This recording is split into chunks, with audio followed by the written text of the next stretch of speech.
आज खरं तर भारत हा कृषीप्रधान देश आहे, परंतु भारतामध्ये सगळ्यात जास्त आत्महत्या शेतकऱ्यांच्या होतात। आणि या शेतकऱ्यांची आत्महत्या कशामुळे होतात की सरकार प्रत्येकजण काय करते, योजना जाहीर करते आणि त्या योजना जाहीर करत असताना शेतकऱ्यांना जाचकाठी घालते।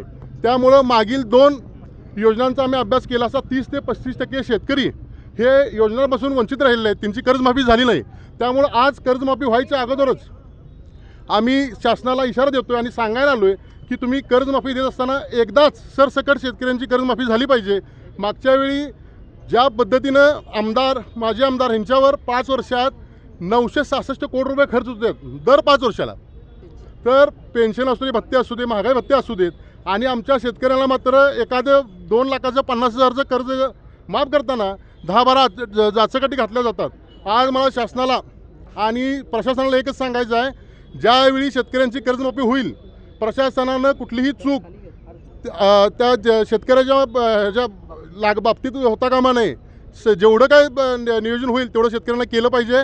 आणि सर्व शेतकऱ्यांना मी महाराष्ट्र नवनिर्माण सेनेतर्फे विनंती करतो, संपूर्ण जिल्ह्यातील शेतकऱ्यांना विनंती करतो की कर्जमाफी झाल्यानंतर कुठल्याही ऑफिसला तुम्हाला अडवलं तर महाराष्ट्र नवनिर्माण सेनेची कधीही संपर्क साधा।